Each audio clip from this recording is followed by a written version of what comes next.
Hey everyone, it is Monday, April 27th, and today I'm going to record chapters 13, 14, 15, 16, and 17.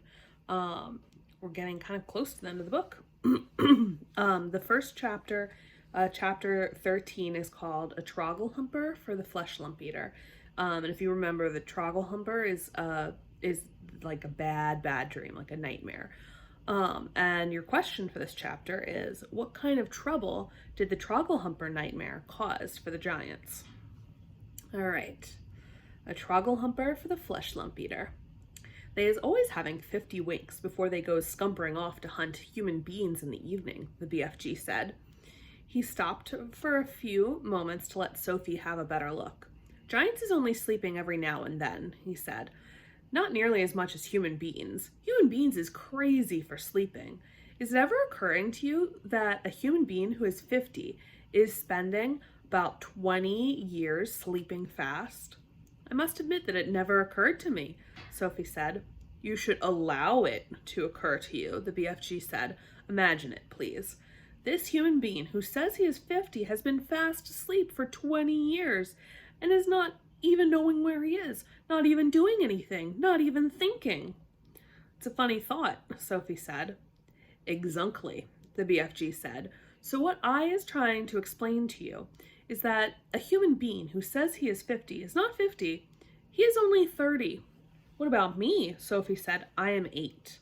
You is not 8 at all, the BFG said. Human being babies and little chidlers is spending half their time sleeping, so you is only 4. I'm 8, Sophie said. You may think you is 8, the BFG said, but you has only spent 4 years of your life with your little eyes open. You is only 4, and please stop higgling me. Titchy little snap-whippers like you should not be higgling around with an old sage and onions who is hundreds of years more than you. How much do giants sleep? Sophie asked. They is never wasting much time snozzling, the BFG said. 2 or 3 hours is enough. When do you sleep? Sophie asked. Even less, the BFG answered. I is sleeping only once in a blue baboon. Sophie, peeping out from her pocket, examined the 9 sleeping giants. They looked even more grotesque now than when they were awake. Sprawled out across the yellow plain, they crowded an area about the size of a football field. Most of them were lying on their backs with their enormous mouths wide open, and they were snoring like foghorns. That's like a kind of horn that boats have that's very, very loud. The noise was awful. Suddenly, the BFG gave a jump in the air. By gum frog, he cried. I is just having the most wopsy whiffling idea. What? Sophie said. Wait, he cried. Hold your horse feathers. Keep your skirt on. Just you wait to see what I is going to bring about. He galloped off fast to his cave with Sophie hanging on tight to the rim of his pocket. He rolled back the stone. He entered the cave. He was very excited. He was moving quickly. You stay where you is in my pocket, Huggy Bee, he said. We is doing this lovely bit of buck swashing both together. He laid aside the dream-catching net, but hung on to the suitcase. He ran across the other side of the cave and grabbed the long trumpet thing, the one he had been carrying when Sophie had first seen him in the village. With his suitcase in one hand and the trumpet in the other, he dashed out of the cave. What is he up to now? Sophie wondered. Peep your head up good, the BFG said. Then you will get a fine winkle of what's going on. When the BFG came near to the sleeping giants, he slowed his pace. He began moving softly. He crept on his toes toward the ugly brutes. They were still snoring loudly. They looked repulsive, filthy, diabolical. The BFG tiptoed around them. He went past the gizzard gulper, the blood bottler, the meat dripper, the child chewer.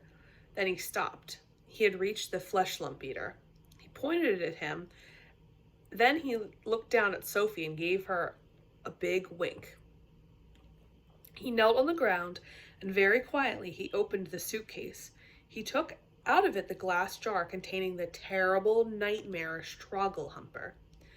At that point, Sophie guessed what was about to happen next. Ouch, she thought. This could be rather dangerous. She crouched lower in the pocket so that only the top of her head and her eyes were showing. She wanted to be ready to duck out of sight very fast should anything go wrong. They were about 10 feet away from the flesh lump eater's face. The snoring, snorting noise he was making was disgusting.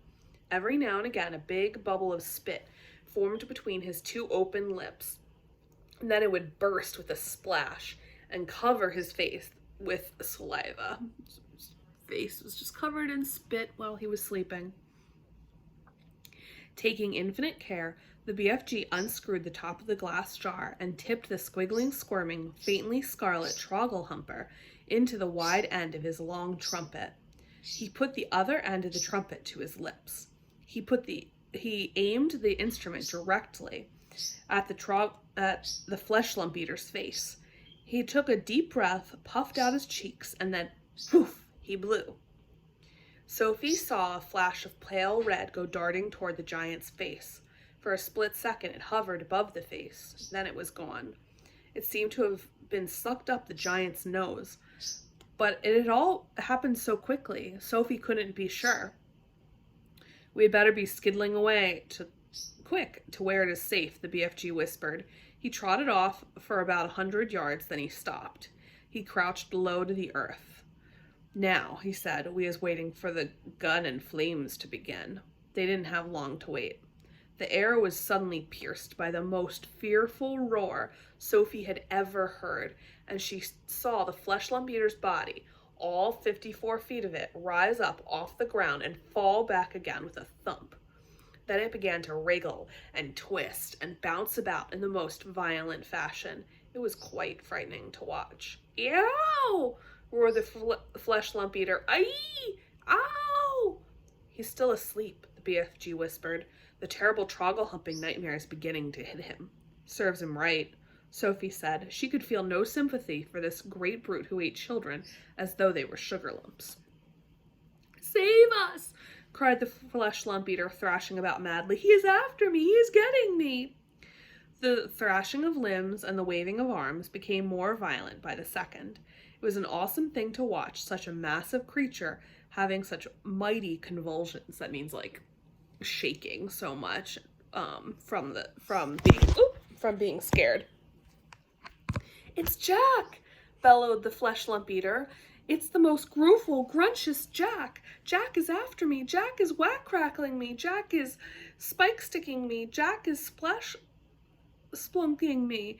It is the terrible, fright-whipping Jack!" The flesh lump eater was writhing about on the ground, looking like some colossal, tortured snake. "Oh, spare me, Jack," he yelled. "Don't hurt me."